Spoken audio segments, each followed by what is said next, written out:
This lesson will focus on intentional torts and criminal law.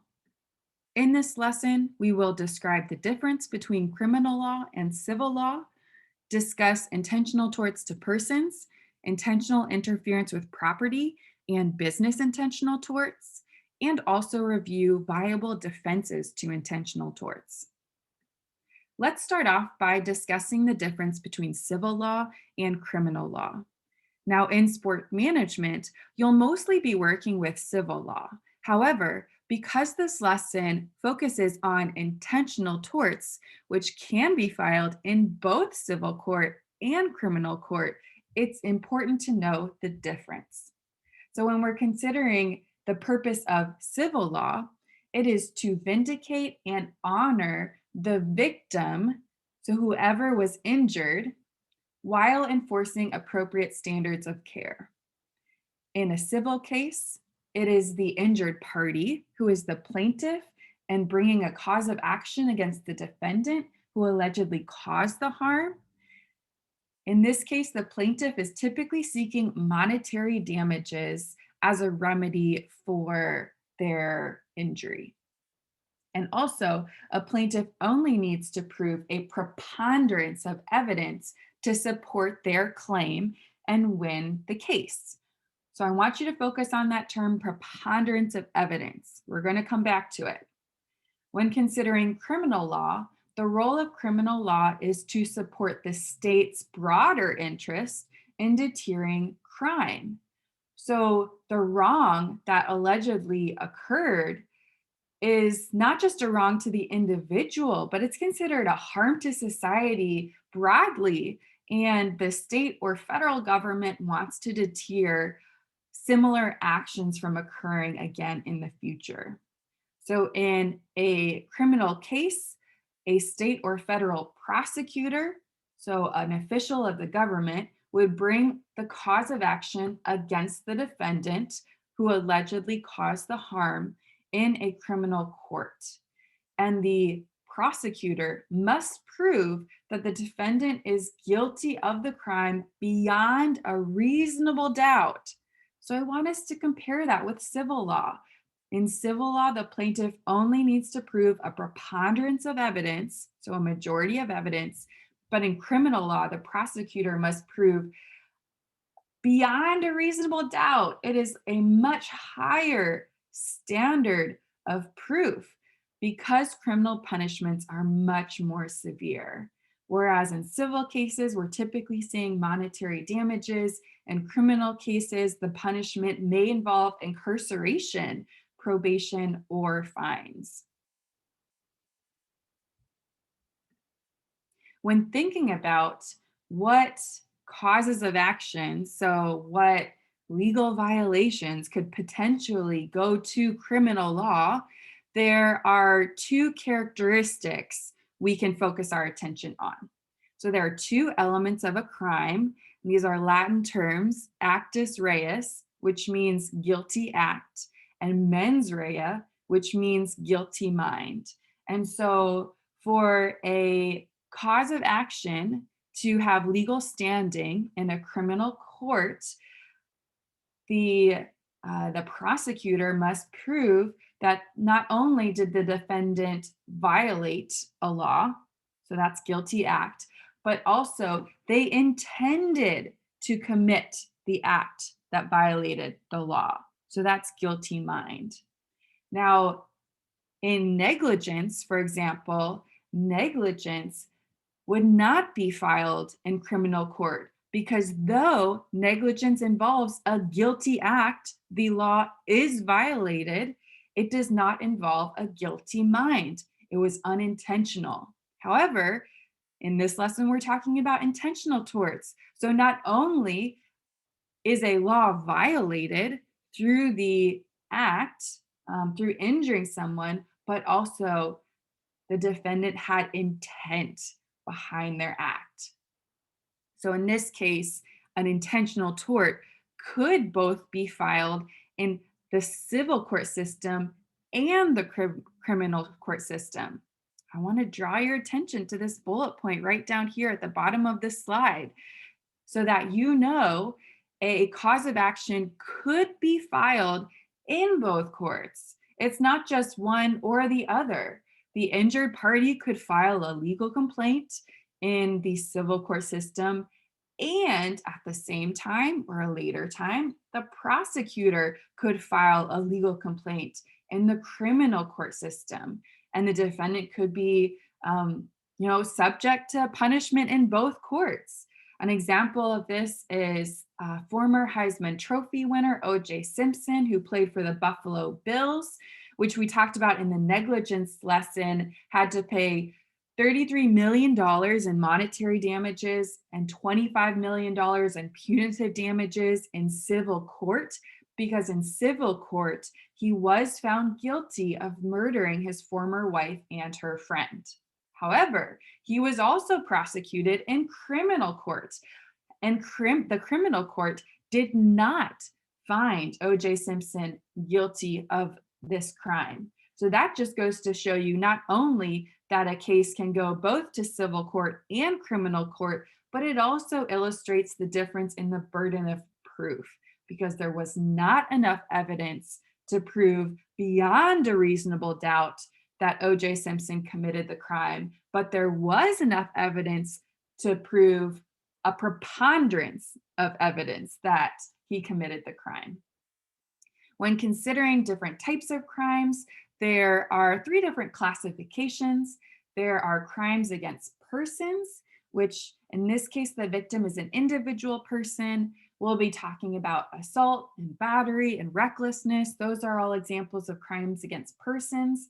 There's crimes against public welfare, where there's no single victim. So this might be like point shaving, or sport agent crimes often involve several people. And then there's crimes against the government, which is just a violation of government statutes. And an example might be gambling. But I mean, we'll have to see where sports betting goes in the state of Ohio, because there are some changes in our midst. Let's go to the next slide and start talking about intentional torts, which can be filed in both civil and criminal law. Now, an intentional tort is an injury that is caused by a deliberate act. So intent must be there. Intent is the person acts with the purpose of producing a consequence. And so there is intent to commit the act.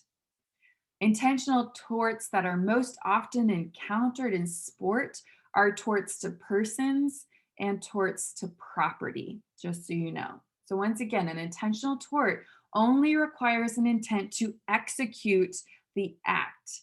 It does not necessarily require an intent to injure. Now, this is speaking broadly across our sport industry. However, when you are thinking of sport activities, so in this case, I'm talking about practice, competition, athletes engaging in the sport. In the realm of sport activities, for a player or someone involved in the sport activity to claim intentional tort, they must prove that the defendant had an intent to injure. So the courts are not only going to look for an intent to commit the act, they're also going to look for an intent to injure within the context of a sport activity. An example that I like to think of in this is the difference between the defenseless player penalty in football and bounty hunting. So a defenseless player penalty, in this case, the athlete is merely intending to tackle their opponent. So they're intending to execute the act, they're intending to tackle the opponent. It happens to be against the rules of the sport if that opponent is a defenseless player and they tackle them in a particular way. But in this case, they're not intending to injure. They might be kicked out of the game, but the intent is just to act. And so for a defenseless player penalty, even though they get the penalty in the game, they wouldn't be liable for an intentional tort. However, bounty hunting, which we'll see on the next slide, when athletes actually got money for trying to injure their opponents, that where you're intending to injure, you're intending to have um, either a season-ending injury or the athlete is carted off and you're getting thousands of dollars for it. Yeah, that would count as an intentional tort. Here are a couple of examples on this slide of pictures that are examples of intentional torts. So intent to injure. Mike Tyson biting Holyfield's ear. That definitely goes outside the realm of the rules of the sport. That is an intent to injure, even though boxing is a very violent sport. When you egregiously act outside of the rules in an effort to injure someone, that would be an intentional tort. A batter running up to a pitcher trying to strike them with their bat, that would be an intent to injure. That is extremely outside the realm of the sport in terms of the rules and expected behavior. So those would be examples of intent to injure. Now let's start talking about all of the different types of intentional torts that we see in sport. And we're first going to start off by talking about intentional torts to persons, which can include assault, battery, recklessness. These often occur between like a coach and an athlete, an employer and an employee, an agent and a client. We often see these within relationships. On this slide, you'll see assault and battery.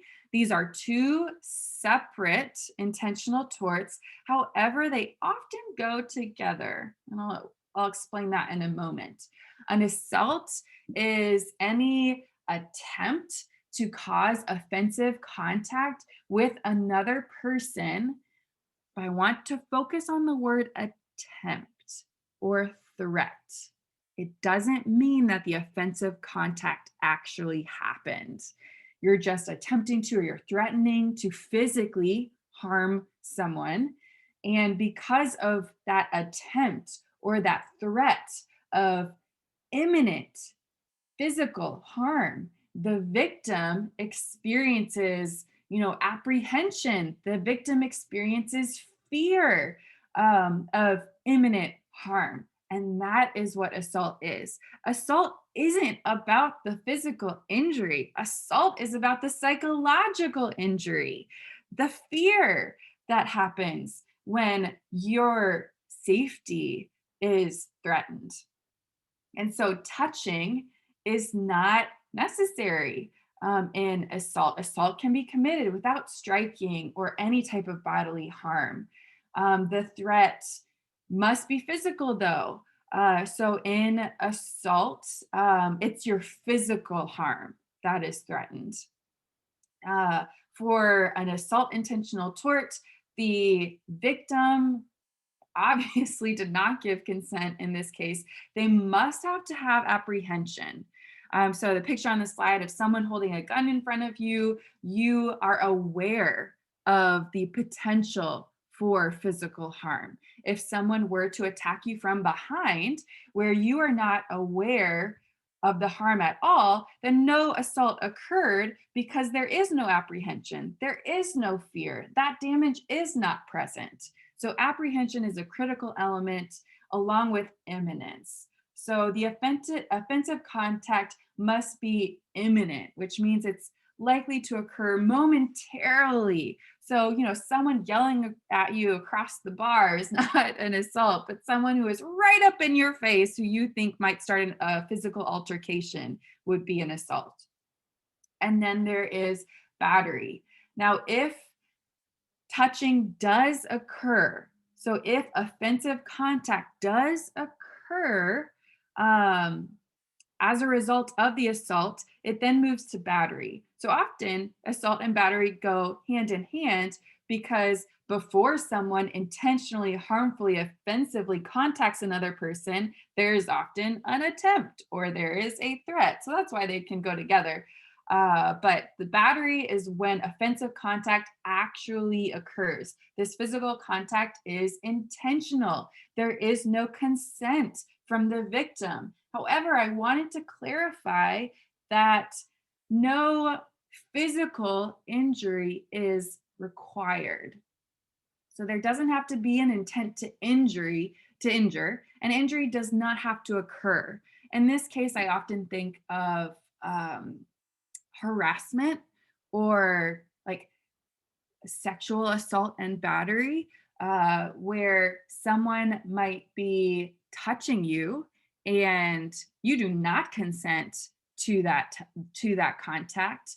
You may not experience physical injury. It might not rise to the level of rape, but if it is offensive, if it is um, not consented, that can be battery. That constitutes as battery. That is still an injury to you.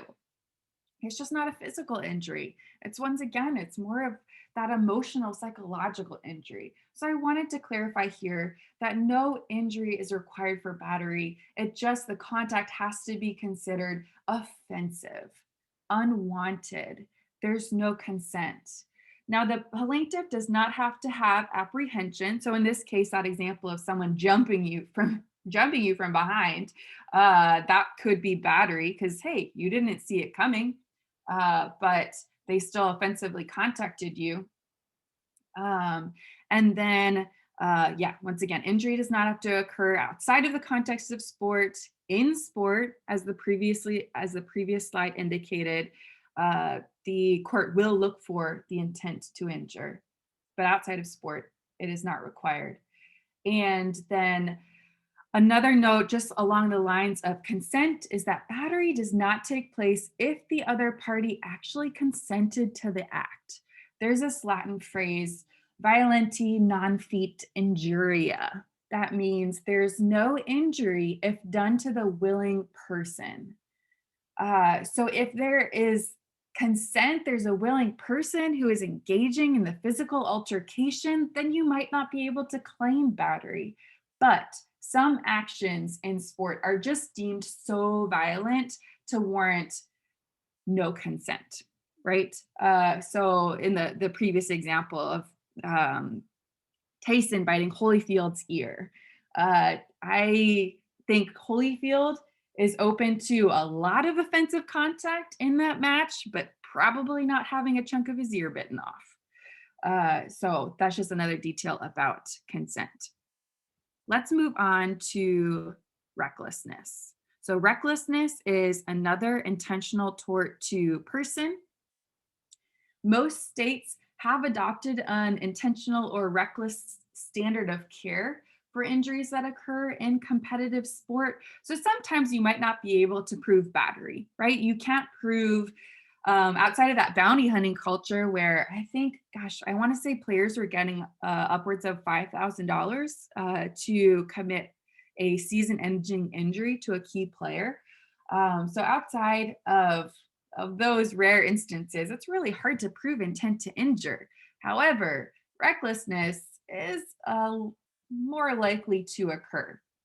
Now, a person is considered to have acted recklessly if they know of the risk of harm that their conduct could create.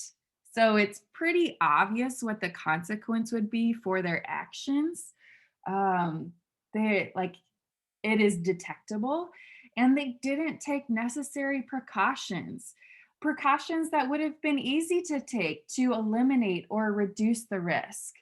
And they failed to take those precautions or just act safely or in a certain standard of care. The picture that you see on this screen is someone trying to go for a soccer ball, but then kicking the other athlete in the face. I mean, that is a very, very high kick that could have probably been avoided. Um, if the athlete went for the ball in a different manner. So recklessness is when you know the risk of your conduct and you took no precautions to try and reduce that risk, which we often see in sports. In sports, another detail that I think will be helpful for you is that the courts find that a player assumes all risks of injury up to the limits of the rules of the sport. So the rules of the sport help courts figure out what might be considered an assumption of risk versus what is an intentional tort. And when an injury is a clear and egregious violation of the rules, in that case, it can become an intentional tort. Another type of intentional tort is the intentional infliction of emotional distress. The example that you see on this slide is Coach Mike Rice at Rutgers screaming at another athlete. He was sued and settled out of court for this particular legal complaint. Um, this particular legal complaint involves intentional conduct that results in extreme emotional distress. And the purpose of this law is to protect a person's emotional tranquility. So it kind of is similar to assault, where we're really focused on the victim's emotional and psychological wellness. Now, cases involving intentional infliction of emotional distress are rarely successful, unfortunately, due to the stringent requirement to prove this extreme, outrageous conduct and severe emotional distress. So once again, the plaintiff would have to prove that the defendant acted intentionally, but the plaintiff also has to prove that the action was extreme and outrageous. So this means going beyond all possible bonds of decency and is something that's regarded as atrocious and intolerable. And also, the action has to be so extreme that it caused severe emotional distress, with many courts requiring the emotional distress to manifest in some type of physical symptom or illness. So, like that level of injury. The next type of intentional torts to persons is defamation that we are going to talk about. So, defamation is any false statement of fact that damages an individual's reputation. So, it can do harm to the reputation of another by lowering them in estimation of the community. This defamation could cause third parties to not associate or work with that person anymore. So typically, the injury it can be just psychological in terms of your reputation in your community, but it's often more business related, which will inhibit your current and future business prospects. Now, defamation can be against a living person, so a statement against an individual person, a corporation, a business, or an association. In this case, the plaintiff bears the burden of proof of proving the defamation. Now, there are two different types of defamation. Comments that are made verbally are considered slander, and then comments that are made through writing, photographs, even cartoons are considered libel. When comparing slander and libel is thought to be more damaging because it can be disseminated more widely, right? When you're communicating verbally, I mean, you hear it once, but with libel, I mean, that could be shared, gosh, with internet, it could be shared in seconds across the world. So the damages could be much greater. But those are the two different types of defamation that a plaintiff might claim. And in order to prove a defamation case, you do need to prove that the statement was false. Whatever was communicated, it was communicated to a third party. So if it's just the victim and the defendant who are talking, and the defendant claims a false statement about that victim to their face, Well, guess what? That's not harming the victim's reputation at all because they're the only ones who received the information. So it needs to be published to a third party for actual damage to occur. And we're not talking, someone overheard a private conversation between the plaintiff and the defendant. This is where intent comes. You had to intentionally publish it to a third party, or you had to share that statement with such recklessness that it borders negligence. And then there actually has to be damage. So the plaintiff has to have been injured, their reputation, their business, like I said, was injured. It can't merely be embarrassing information. There actually needs to be injury that comes from the defamation. I love the picture on the slide. It's just a really interesting example, in my opinion. So let's see, it was back in 2006, I believe, Lance Armstrong filed a lawsuit against the Sunday Times because in the Sunday Times, they published an article that claimed that Lance Armstrong took performance enhancing drugs. So he files a lawsuit against them and they settled out of court. The newspaper paid Armstrong £300,000, which is about a $500,000, for defamation. But, oh, I love the twist. After confirmation that Armstrong was doping from the US Anti-Doping Agency report, and he was stripped of his 7 Tour de France titles, the Sunday Times then did a countersuit against Lance Armstrong. And they were and they got £1 million. So they got $1.6 million in their countersuit because guess what? The statement was true. And we'll talk about that as a defense. But hey, if the statement isn't false, it's not defamation. When it comes to defamation, the status of a person is a factor that is considered by the courts based on how much burden of proof the plaintiff has regarding the defendant's intent. So certain persons enjoy greater protection from damaging statements than other persons. So let's talk about each of these different types of persons. The first one is a public official, which is anyone who works for the government and draws some type of salary from public payroll. In this case, public officials, so when thinking of the public official as the plaintiff, all right, so if the public official is the injured party, they must prove that the defendant made the defamatory comments with actual malice. So what actual malice means is that communication was made with knowledge that it was false or with complete disregard, so reckless disregard of whether it was false or not. And the reasons why public officials actually have to prove malice is because it's really interesting what the courts have found. They think that the public has a right to evaluate how their leaders govern. So the public has a right to talk about their leaders. Also, this idea that open debate in the public will promote the exchange of ideas necessary to bring about political and social change, positive change. And then also, the courts have found that giving people the freedom to criticize their leaders will actually provides balance for the absolute privilege that public officials get. So, a few reasons for why public officials have a greater burden of proof.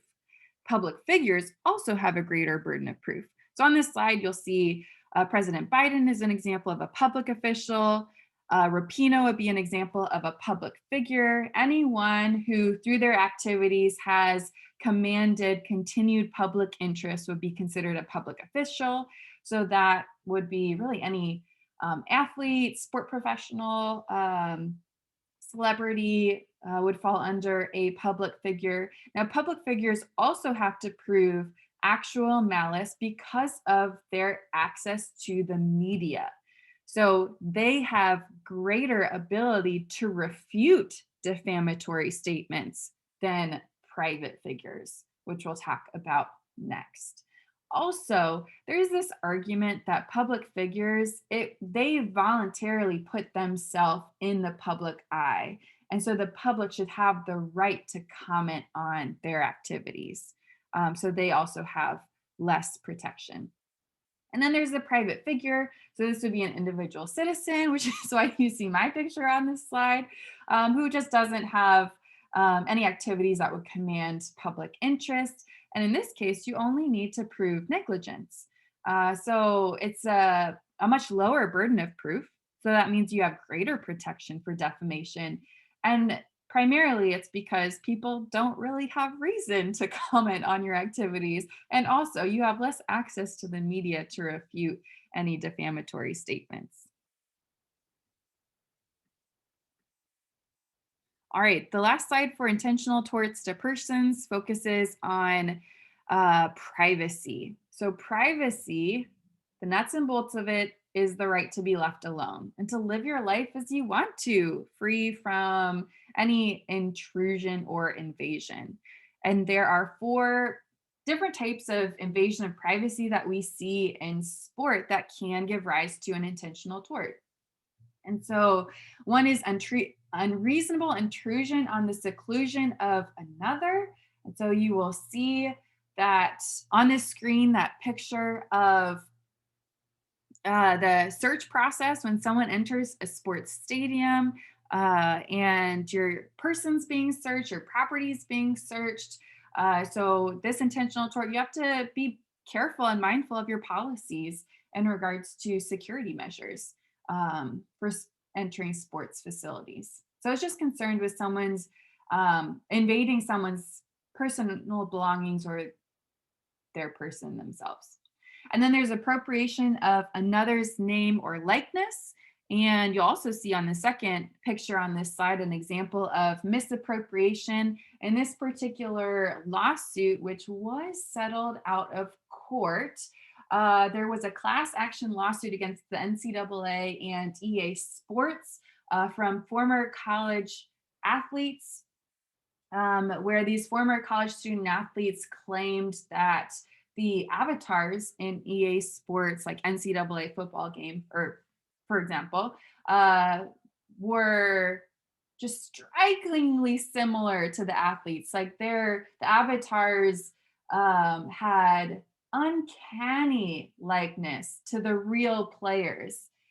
And yet the real players were getting nothing. They weren't getting any money from the profits for this game. So this game, without the players' permission, are using their likeness, increasing the popularity of the game and their profit, and they're not giving athletes anything for it. That is a problem. So appropriation of another's name or likeness, there can be a couple legal complaints here.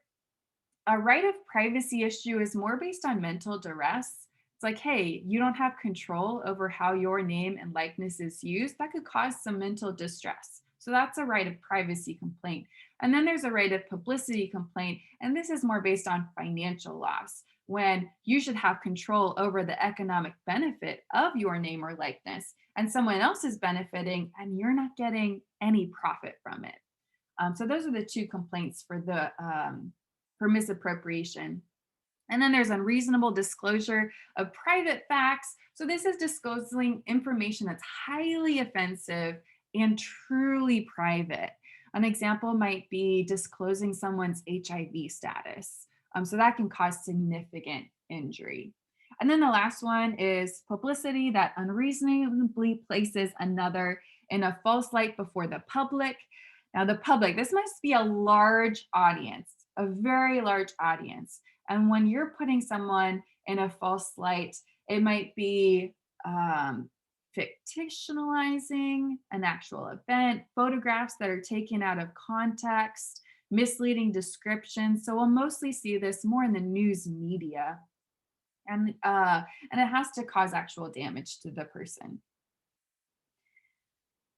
All right, so those were our intentional torts to persons. We have a slide for intentional interference with property, which is another category of intentional torts. And this focuses on one's ability to own property. It is considered a basic human right.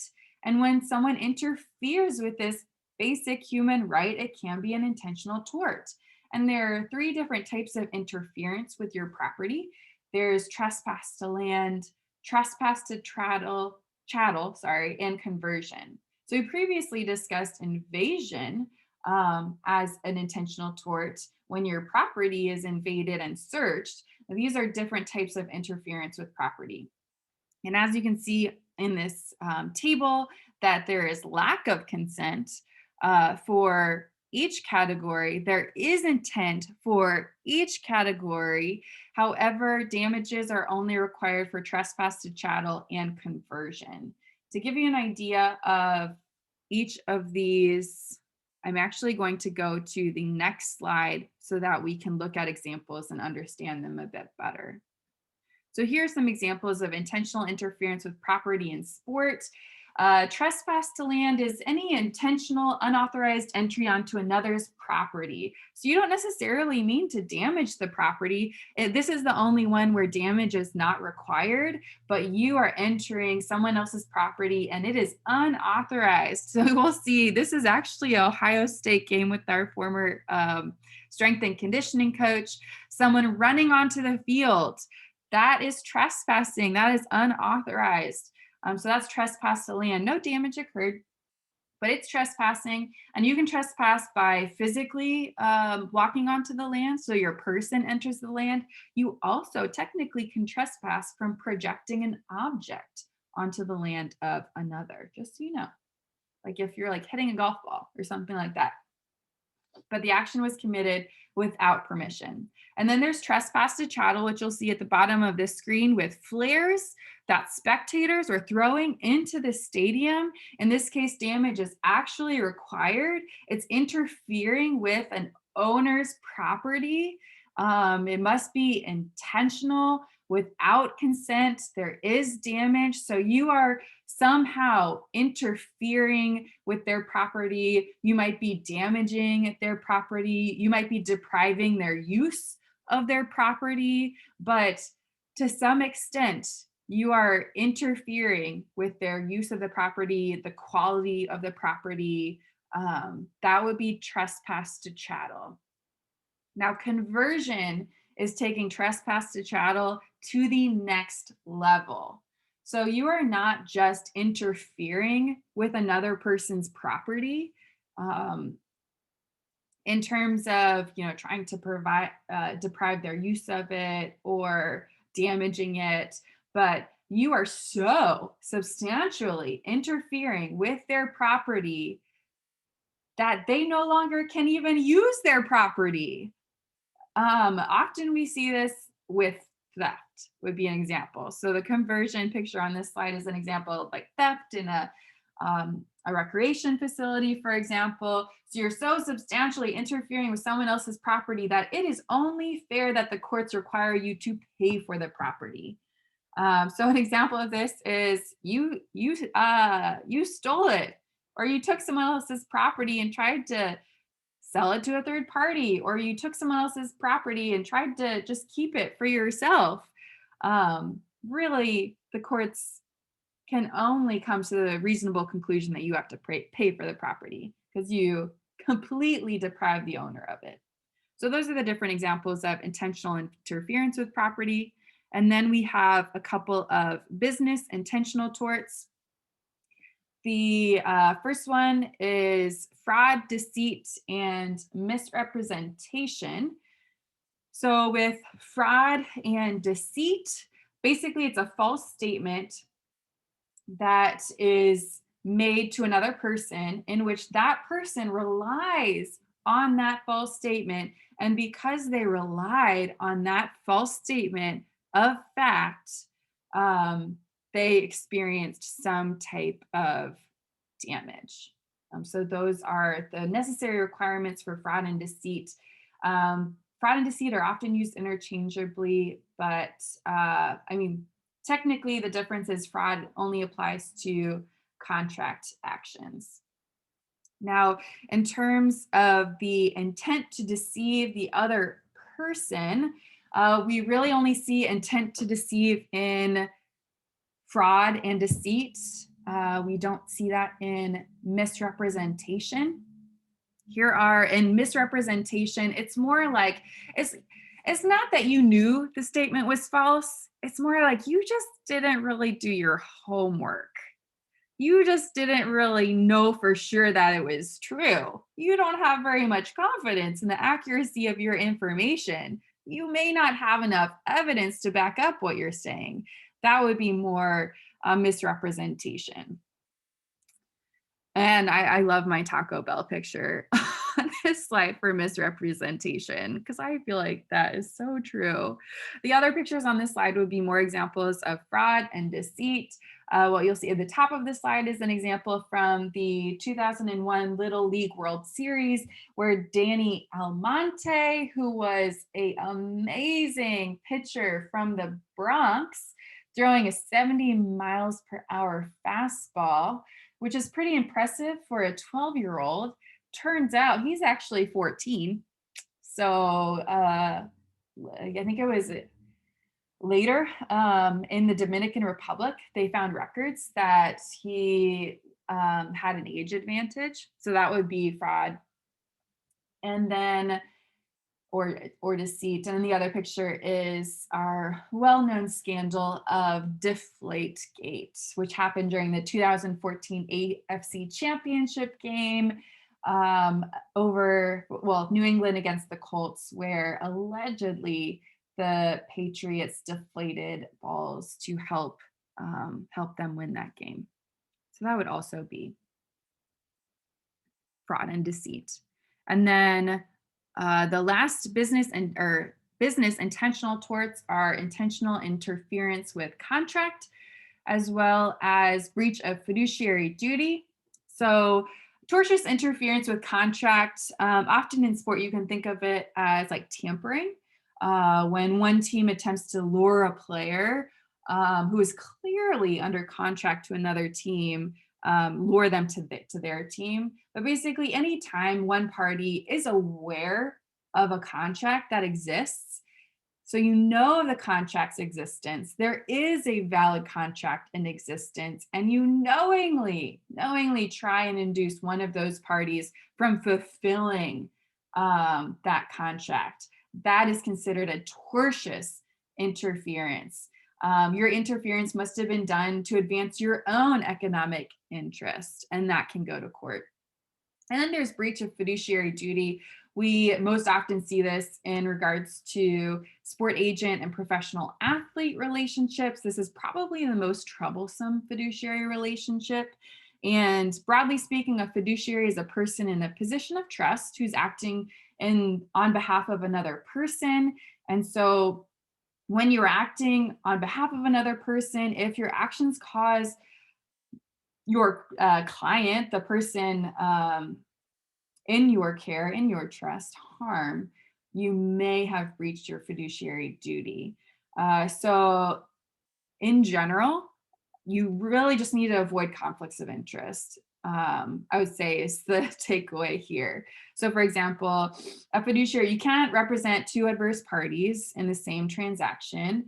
You can't receive any hidden compensation or profit from third parties for any business advantage, for making any particular decisions that's more in your advantage than your clients. But just mostly just be upfront and disclose any possible conflicts of interest so that you can get your client's consent. And at this time, if you'd like to pause the video and consider which of those intentional torts might be most relevant to your career and what action steps you could take to mitigate that risk.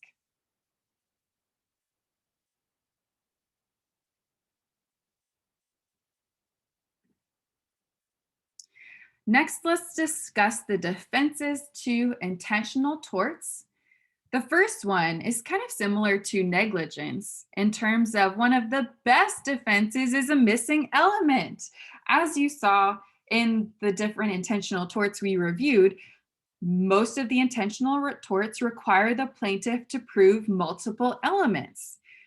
Now, similar to negligence, the plaintiff has to prove all elements to win that cause of action. So, a really great defense is disproving one of the elements, proving that one is absent or missing. It's a very solid defense.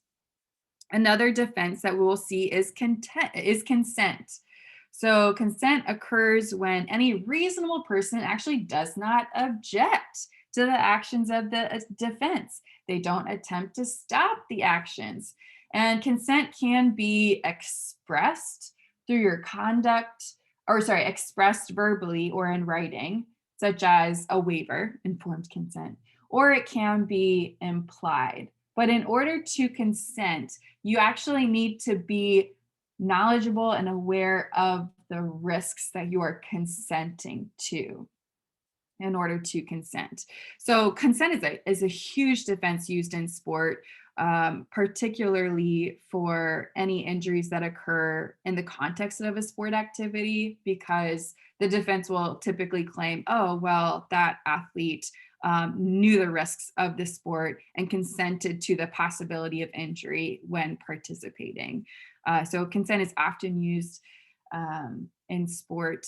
Love these pictures down here. There are several sports that are violent, where consent is a given. But once again, what courts are going to look at is, did the action that led to the injury, was it within the rules of the sport, or was it an extreme departure of the rules of the sport? That consent cannot be presumed.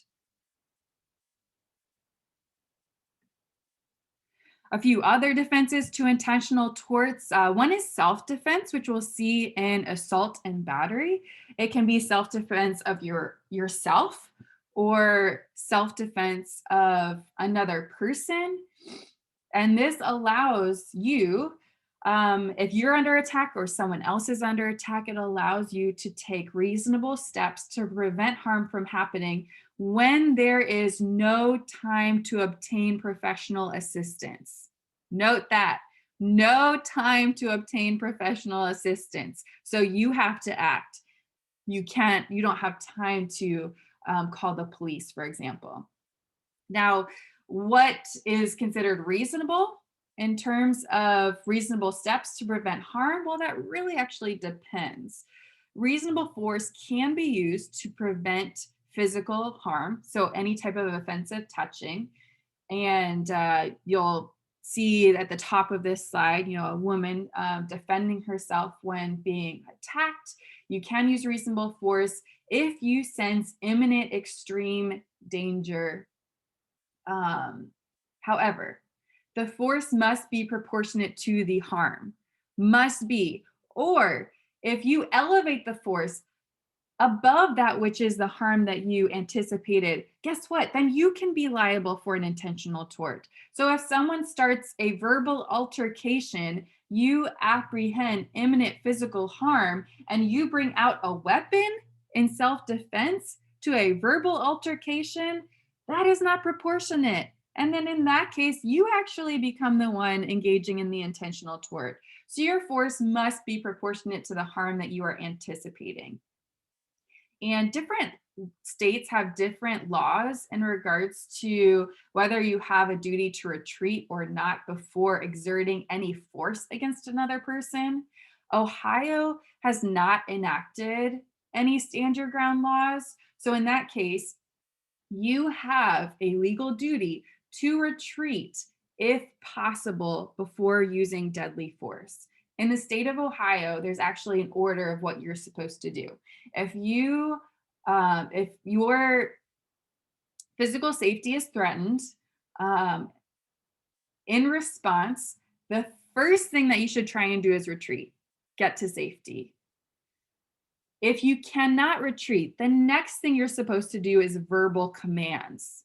So your lack of consent is absolutely clear.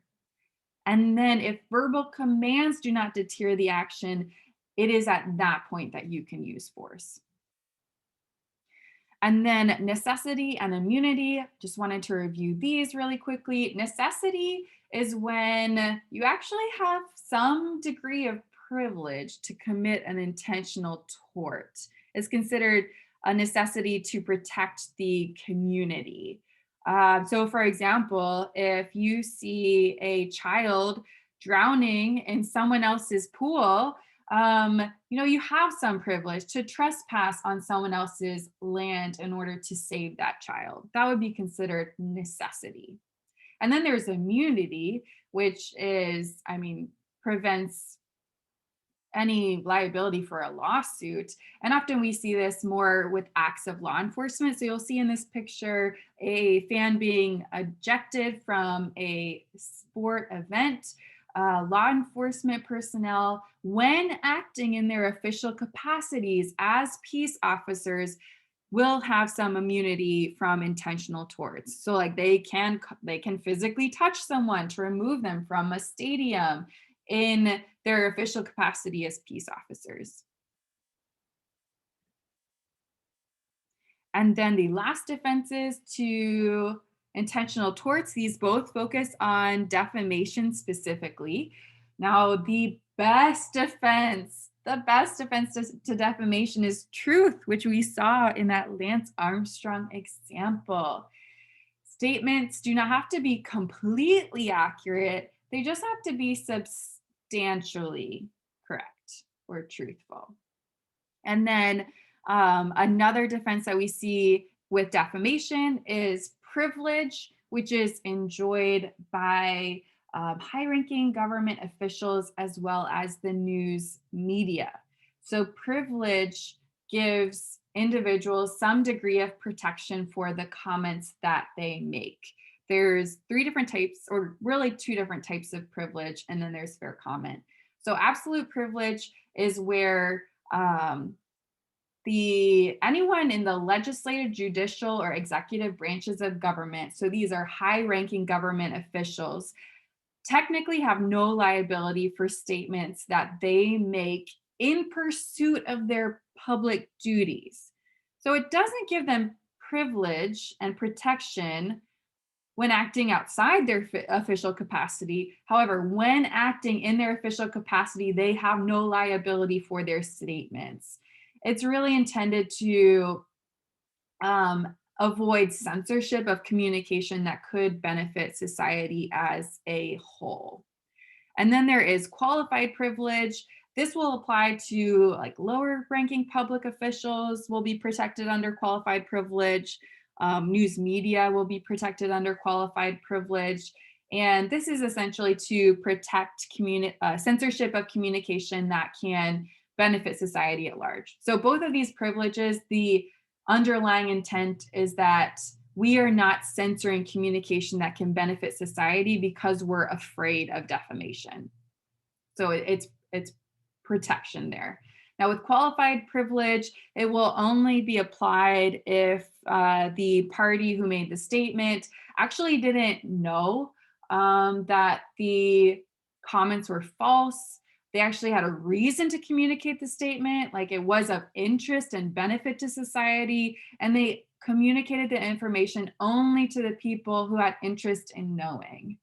That's often why we see news media here, which fair comment is a form of qualified privilege specifically applied to news media.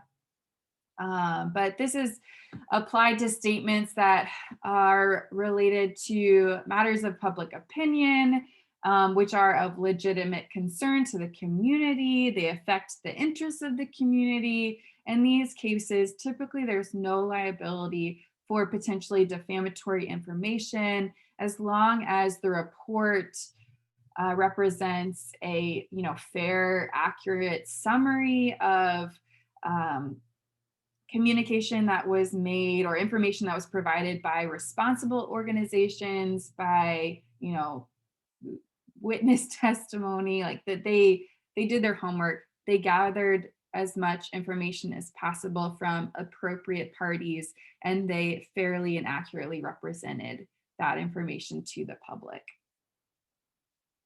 So those are forms of privilege just to support communication to society that benefits society. And those are all the defenses to intentional torts.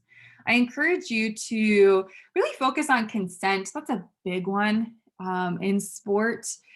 And often a defense that is raised, reflect upon how sport managers can gain expressed informed consent from sport participants to make sure that sport participants know of the risks, consent to the possible harm that occurs in sport in order to mitigate and reduce any liability for those risks in sport.